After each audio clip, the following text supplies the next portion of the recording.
Hello, welcome to the Marriage Underdogs radio show. I'm your host, Chris A. Matthews, and once again, I have a dynamic guest. I would like to welcome to the show Dr. Corey Yeager, who's a licensed marriage and family therapist and also the author of How Am I Doing? 40 Conversations to Have with Yourself. Welcome. Well, thank you. I appreciate it. It's good to be with you. Oh, man, I'm so glad to have you on the show, Dr. Yeager, and thank you once again for taking time out of your schedule. And I always love to start off, especially when I have a Black male licensed marriage and family therapist in front of me. What got you into the field? That's always my first question, because it's not a lot of us doing this work as LMFTs. Yeah. I would say what got me into the field, I think the field found me as much as I found the field. It was a calling. It was a calling. I think it still remains to be so. One of the things that I talk a lot about is, as I went through the master's program in psychotherapy, marriage and family therapy, I kept hearing them describe this systemic thinking. And every time they described it, I thought, well, I already do that. That's the way I live. I didn't know y'all called it that, but okay. So this collectivistic way of being, especially in Black and Brown communities, really is connected to this systemic way of thinking. So I was working at Ford Motor Company. They were closing the plant. They gave me an opportunity to go back to school and get my master's. And I just sat down with my wife and said, I don't master's. I'm the first in my family to even get a BA, and I only got that a year ago. I don't even know what a master's is. So we sat down and I started talking with her saying, well, what do I do? What do I like to do? And I said, well, I like to talk to people, right? I was working as a union representative, talked to people all the time, and I loved it. So we found this systemic thinking, this master's program that was absolutely a great fit. It has continued to be so. That systemic way of being and thinking speaks directly to me. Well, I must say you're a gift to the field. I'm glad that it found you, because as a younger African-American man, to see someone like yourself opening doors and just being a pioneer, because when you think about the book you recently offered, How Am I Doing? 40 Conversations to Have with Yourself, the book really dives into this self-exploration journey, right? So when you think about with couples, can you share with us some major points on why it's important for relationship partners to have a really good understanding about who they are before engaging in that relationship with another person? Yeah, I think it's critical, Chris. Before I can be, and I say it to my wife all the time and my kids, before I can be a good husband, a good father, a good therapist, anything, I have to be a good Corey for Corey before I can be anything else. So I think this is a critical miss that we haven't explored deeply. Who am I before I become more deeply rooted in the context of my marriage? Who am I? What struggles do I bring to this relationship? Right. What positive pieces do I bring to this relationship? And recognizing and understanding that as I venture into a relationship is deeply important. And I don't think that we've done that work on a consistent basis across this society. So realizing and recognizing who I am, how I came to be, and then how that fits into the context of the relationship, I think is really extremely important. And we've got to do a better job of figuring that out before we seek to be a good husband. All right, got to know who I am before I can be a good husband. Got to know who I am before I can be a good daddy. Right. So I think exploring that doesn't mean we can't be okay at being a dad or a husband without doing our work, but I don't want to be an okay husband. You want to be the best you can be. That's right. I don't want to be an okay dad. I want to be a superb, the best version of myself. And that asks and speaks to individual work of figuring out who we are. And that's really where the book came from. Not how are you doing, but how am I doing, right? To do that deeper dive on who I am, how I came to be. And I'm glad you mentioned doing that deep dive, because you have to be able to gain an understanding for your needs, wants, and desires so you can communicate those to another person. For those listeners that are already in a marriage, and Dr. Yeager, you've been with your wife, I believe you said 23 years? Yes, sir. 23 years married. Can you talk about the reset that goes through that process of marriage. Researchers you say about every 7 years, you're kind of resetting, and how your book and information can help with the reset of who you are as an individual, so you can present new needs and new approaches to who you are to your partner. Well, recognizing that as time goes on, we transition and become different versions of ourselves. So knowing that there will be times where we have to reset and check in with, all right, so I've started to go off individually into this world. Did my wife follow that path, and did I follow her path, or are we diverging? And one thing that I say a lot, and I think it's simple but extremely important, is that I love my wife every day. There are days I do not like my wife. I don't like you today. I don't like you today. You've done something because let's be real, the only unconditional relationship that I've ever had is with my dogs and my kids. Everything else has conditions on it. Nice. If my wife does something or cheats on me, there's conditions that may say, absolutely, oh, hold on, I don't know how this is going to work. Yeah. But if my kids do something, I'm still going to be behind them. Right. So recognizing that I don't have to like you every single moment of the day, but I should love you through all the struggles that we have. And differentiating between this like and love is something we haven't really talked about a lot. So what is this like? What is this love? Where do they diverge? And where do I remind myself that this is a moment I don't like what you've said or done, but we can recover from that. The critical aspect of it in terms of relationships and marriage is that we must always be committed to repair. Both parties in the marriage must be committed to repair, because there's going to be moments that you must repair. There's going to be struggles in the marriage. There are no question about it. There are going to be struggles in the romantic relationships. But if both parties are committed to repair that struggle, you'll always figure it out. One of the struggles comes in is when one party's not committed to repair. Yeah. If one party wants to repair and the other one's saying, I don't know if I want to repair this, then ensues the struggle, right? And we'll talk about it more, I'm sure, but Dr. Bill Doherty, who's a G in our field, who happened to be my advisor at the University of Minnesota, where I got my PhD, utilized a concept called discernment counseling, right, which is really saying that there are what he called it couples on the brink of divorce. They came to Dr. Doherty, and I did a lot of work with this, saying one couple was leaning out of the marriage, one couple was leaning in, meaning that they came in saying, one partner was saying, I want to figure this out, I don't want this to break up. But the other partner was saying, I don't know if that's where I'm at. I may want to move on. So figuring out where that stands is critically important. And especially for our population of marriage underdogs, those that may be in a troubling season of marriage, discernment counseling is a good fit. Can you talk a little bit more about some of the research around discernment counseling, the odds, really giving the listeners a good description of the relationships that could benefit most from discernment counseling? Yeah, I think the relationships that will benefit the most from discernment counseling or couples on the brink are those couples in marriage or romantic relationship. They don't have to necessarily be married. They can be in a long-term committed relationship that they haven't been married, but now they've hit a skid.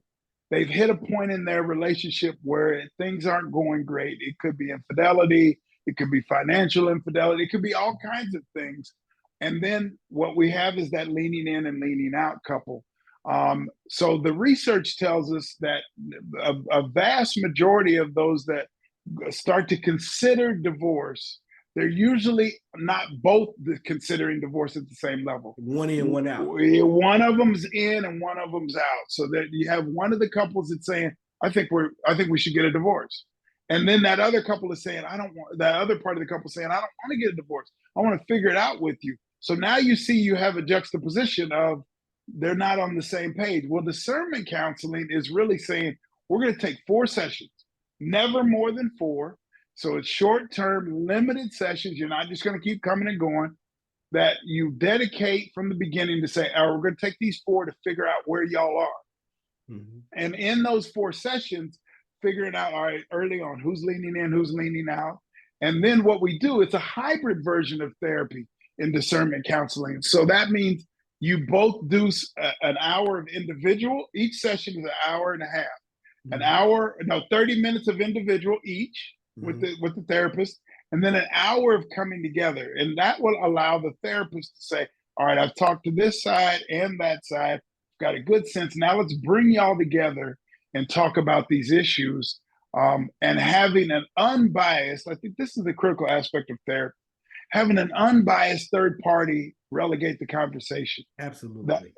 That I'm not I'm unbiased about if it's Chris or his wife. I don't know either one of them. What makes you unbiased is you don't have the emotional attachments. That's right. So I don't bring any emotion to that. All I'm doing, and we talked about this before, Chris, is I'm listening to your content-laden stories. Tell me stories about why you all are here. And both parties will have stories, and they may have the same story with differing versions of the story. Well, the truth usually lies somewhere in between. Right. So if I'm unbiased, I can say, well, Chris, hold on now. We've talked a little bit, and it sounds like you're not telling all of that. Let's talk a little more deeply about how you got here, because there's some other elements that we have to bring to this. So now all of a sudden, we can get that leaning in, leaning out on a more even playing field, and with 4 sessions, begin to attack this process. And the mission is at the end of the 4 sessions, now we have an agreement. Now, let's be clear. That agreement can be, yeah, we're getting divorced. That's where we are. Yeah. We need to go to another therapist to help us unwind all this stuff. But we both are now on the same page of that's where we are. The hope is, though, that you can that the couple can come together and say, we need further counseling. We do need to, we do want to figure this out. And now at the end of those 4 sessions, now you begin to go do more marriage-rooted counseling. So I think there's a number of aspects, but discernment counseling is critically important as well. Now, I'm so glad you took the time to break that down, because as a practicing licensed marriage and family therapist, I take a unique approach to meet with all of my clients individually first. So I predominantly only treat couples. I'll meet with both partners individually to process and do my own evaluation, mainly because I don't want to be blindsided, and I want to make sure that I'm providing the value they're paying me for. So I need to know where we stand. Are both people in? Are both people out? Or is one in or is one out? And then there might be times where couples or partners are ambivalent. They don't know. Well, we can then create a goal where the first goal looks like, are we going to do therapy? Or are we going to need to look at dissolving the relationship? And like you said, you can make a referral to a specialist that does that work.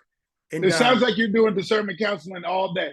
Absolutely. That's what it sounds like. Well, I appreciate you sharing that, because the goal is to make sure we serve our clients in an ethical manner. And I found earlier on when I was practicing, I'm sure you might have this experience at some point, you have people come in and they're spinning their wheels for 2 or 3 sessions, and there's not any structure, there's not any real direction.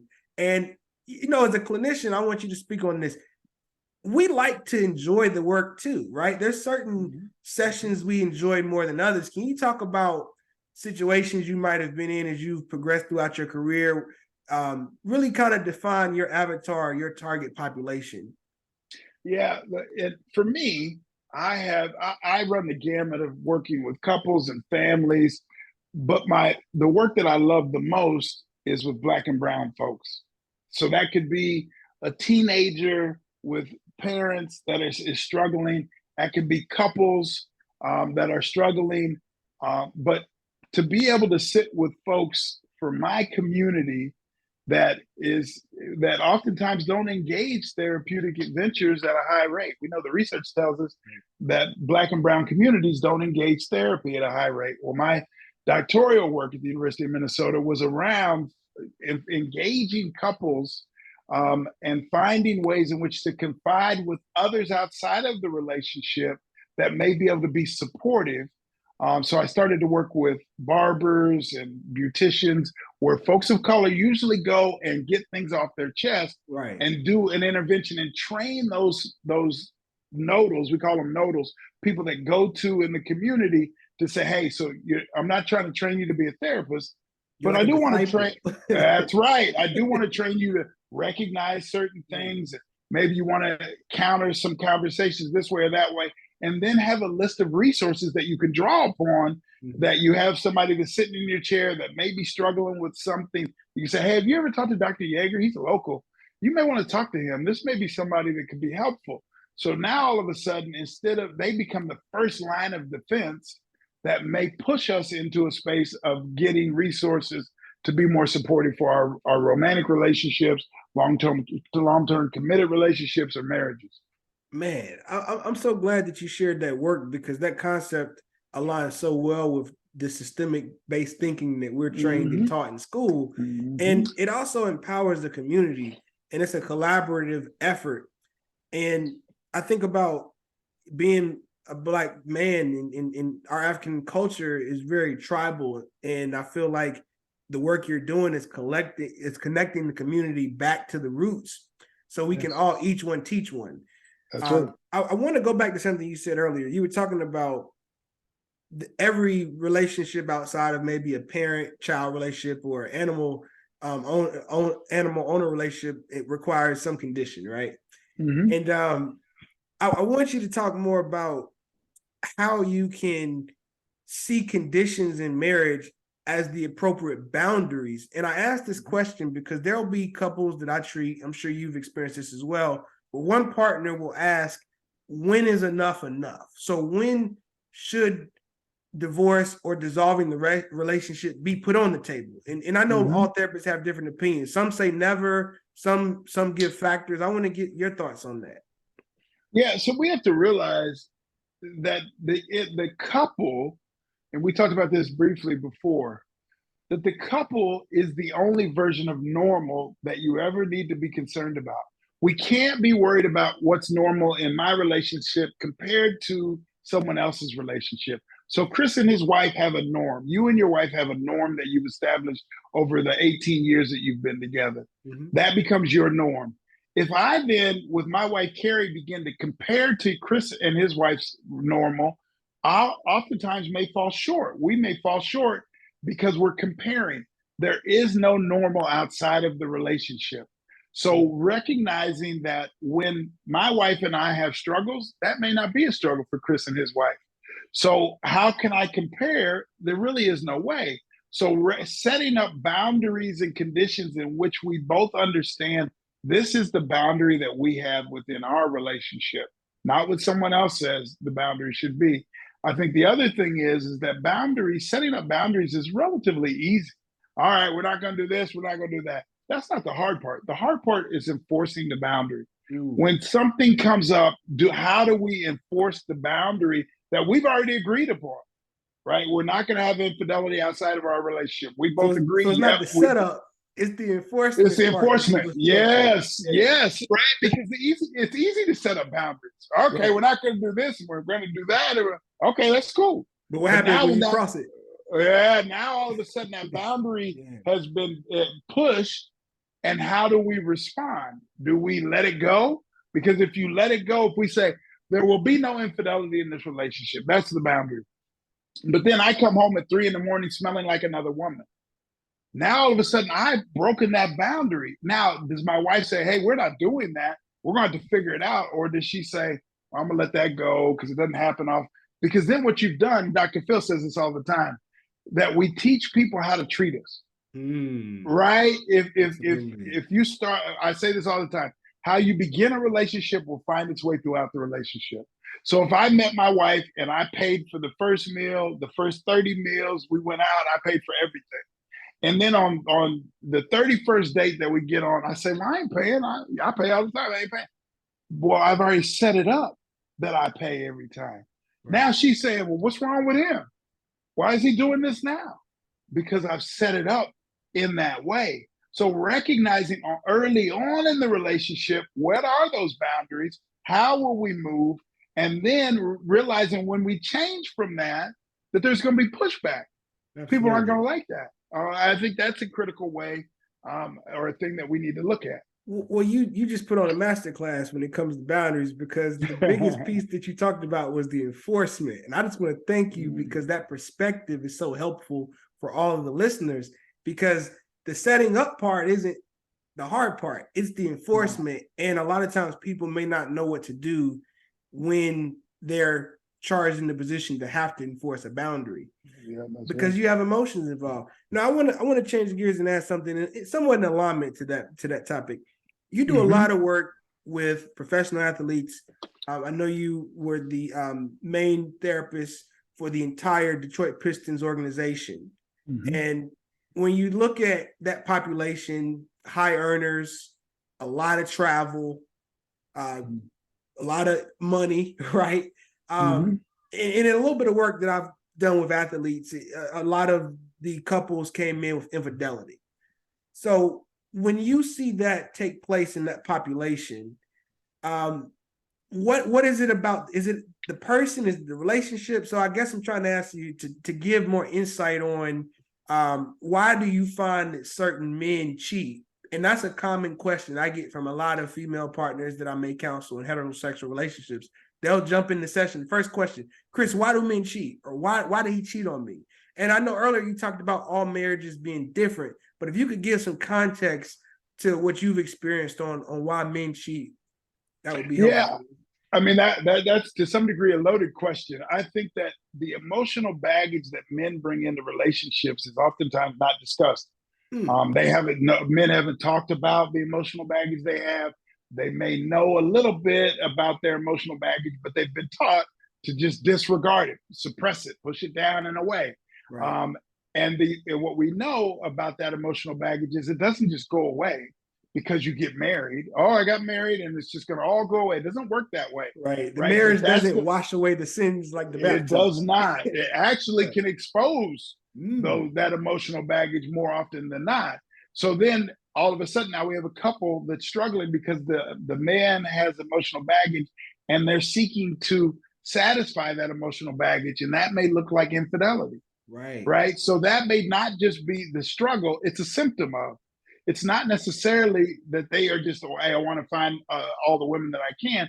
It could be a symptom of emotional baggage that may be deeply rooted in the trauma of their lives or different pieces. So it doesn't always attach to the other partner. And I think you're providing a blessing to so many listeners right now, because when a person experiences being cheated on, the first thing they ask themselves is why me? Why me? So why me?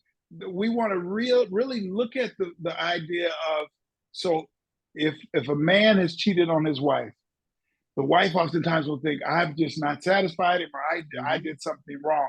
And I'm not saying that can't be the case. Sure. But more often than not, it's not about that person. It's not about your wife. It's about who you are, what you feel you need to do, and how your emotional baggage is impacting you. So now you've strayed outside of the marriage to fulfill something that you're not clear on, but could be rooted in something major happening. It doesn't have to be major, but something else happening that you as a man feel like, I got to fulfill this. I have to fulfill that. I don't know that financially I'm doing all I can. So I'm going to go outside of the marriage because I get satisfied in a different way. And I get to smile and giggle over there. But when I come home, we got to worry about these bills. We got to worry about these kids, where we're going to send them to school, all those worries. But if I go outside of that, I can just kind of giggle and I don't have to worry about all of that. Right. So how do you figure out if we are going to commit to someone, what those boundaries look like? And let's be real. There could be marriages, and there are, where the boundary is, just don't bring chaos to my house. Right. You do whatever you do, you do outside. And that may work for those couples. And like you said earlier, the way you see the marriage is that's two people's own shared space to create the boundaries they see fit. And that's the part I love about doing the work, to have that permission. I think is there, because I stay out of judgment. Like I don't have to judge how two people seek to develop a relationship together. Right. When they're coming to me, it's my job to help make that better, but I don't have to judge what it looks like. And then I don't have to compare it. Also, using what you were describing earlier, it does need to be compared to someone else's marriage. And you also talked about how with men, they may have emotional baggage they brought into the relationship. Yes. So those factors are so critical. That's right. And important. And we have to realize too, when we come into relationship with someone else, all right, usually we stay in relationship because where I have a deficit, my wife doesn't have a deficit. She may be strong in that space. It's complementary. That's right. That's right. So over time, that compliment can erode. People change, and different things happen. The other thing that I would say is really important is when we come into relationship, there is a battle for the moving forward agenda. There's a battle for the agenda. So I bring my life experience and my upbringing to the relationship. My wife brought her upbringing to the relationship. Now a battle ensues for a new agenda, right? Now we're going to battle for, all right, what are we going to do in terms of discipline for the kid? My wife grew up in a family that no one ever got spanked or whooped. I grew up getting the extension cord. So now all of a sudden there's a battle for how we're going to raise these babies. We're going to have to figure out how to raise them, because I grew up saying you whoop their butt. And she grew up saying you don't ever do that. So now the battle ensues for what we will do in this new agenda.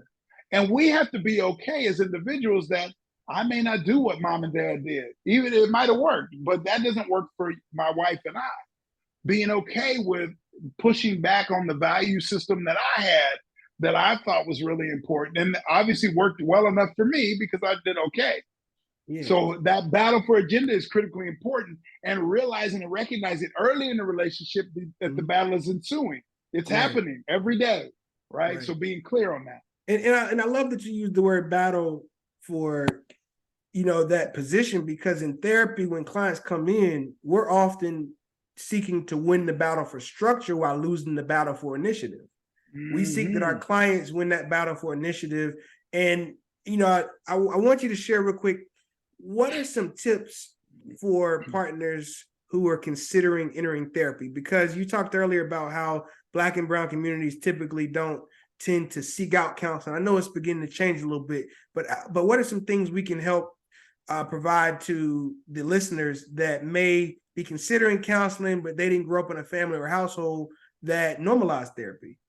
Yeah, and I don't think that's abnormal, especially in the Black and brown community. It has not been normalized. Actually, we have been told from a young age, don't be talking to nobody about what we do in this house. Right. And what does that create? That creates versions of secrets, right? That we hold these secrets that we know, but mom and them said, well, don't talk about it. So if you're 10, 12, 15, 17 years old, and that's all you've known, and then you're 24 and you find yourself in a relationship, now you got that, again, that's that piece of that battle ensuing. So realizing and recognizing that we're no longer children in our parents' household.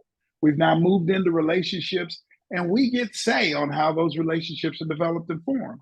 That they don't have to be the way mom and grandma and them said, this is how we operate. Because if we're being clear, I'm 54.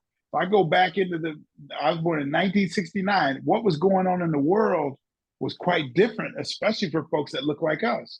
So my parents were just trying to make it.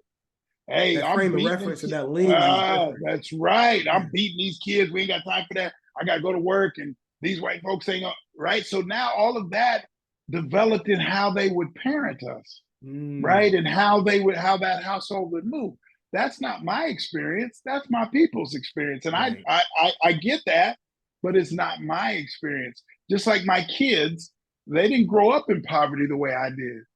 So if I ask them to be thinking about, well, you don't want to do this and that, they're looking at me like, Dad, have you seen the house we live in? It's beautiful. And Mom's driving a Benz. What are you talking about? I want to have a poverty mindset. I don't get that, Dad. So realizing that generational cohort will be quite different in how we view the world, how we view relationships. It's quite different. So we have to realize and recognize that the way we were brought up may be quite different. And that means engaging with therapy may be an option that I need to look at. And the tip that I would give is talk to those people in your social network that may have engaged in therapy. Right. Hey, you did therapy, dog? How was that? Man, I liked it. It took me 3 therapists to find the right one, but that was really helpful. Now, all of a sudden, I have my peers that may have experience with something that I have no experience with, and now I get to tap into that. You got good expectations to walk into as well, and you're not blinded. That's right. Dr. Yeager, once again, man, this has been a phenomenal interview. the opportunity to get your insight. You've put on a masterclass. Just some of the main points when you talked about earlier, the discernment counseling. You looked at the process of a relationship being its own shared space that creates its own rules and the enforcement of boundaries. I love it. Also, being willing to say what I felt that was true for a while. I make a lot of videos on how marriage does have conditions, right? And one of those conditions could determine if you stay married or not. So that's right. That's right. That's right. Man, we've had a blast. The listeners are definitely, I'm sure, gonna be commenting on this one for time to come. Now, I always like every guest to have the opportunity to share with us either current or future projects. Obviously, your book, How Am I Doing? 40 Conversations to Have with Yourself. I know that's available across all markets, but do share with the listeners projects you're on, future projects, how they can get in contact with you, how we can support the work you're doing. Yeah, so I'm doing a number of things. Like you said, I've been in the NBA for the last 6 seasons, working with the Pistons. Moved on from the Pistons, going to begin to do some other work in the NFL, XFL, continuing to do some work in the NBA. So I'll still keep that rolling. About to start a major podcast with some folks that have some reach. That should be coming probably in the next few months. My book, How Am I Doing? 40 Conversations to Have with Yourself, is you can find it anywhere, Barnes and Noble. You can go to Amazon. It's really everywhere. But I'm just always interested, similar to you, of doing the work of systemic thinking, marriage, couple, long-term committed relationship work. Is something that I'm always going to do and have done. I will continue in that vein. You can find me at on any of the social media outlets, Instagram, Dr. Corey Yeager. You can find me on TikTok. I mean, anywhere that if you just put Dr. This Corey man is Yeager, everywhere. If you Google Corey I'm Yeager, everywhere. Yes, up. yes. So if you just Google it, you can find all kinds of info. But has indeed been a pleasure to sit with you and have these conversations. You're doing great work. Keep doing the work. Oftentimes we can get discouraged when we are the unicorn in the room and there's just very few that look like us. We can't be discouraged. We got to keep plugging forward and staying connected. Thank you. It's been a pleasure once again to have you on. I hope to have you back as well to check in on all the amazing things you're doing. You are a true force when it comes to the field of counseling, mental health, and just overall personal self-development. So I just really am humble for the opportunity to have had this interview with you. For those that have been listening, you've been tuning in to the Marriage Underdogs radio show, and I'm your host, Chris A. Matthews. Please like, comment. The show's available on Apple Podcasts and Spotify. We drop a new episode weekly, so we look forward to any comments and likes, and I look forward to you tuning in next week. Thank you. Appreciate it. Definitely. Thank you, Dr. Yeager. Yes, sir.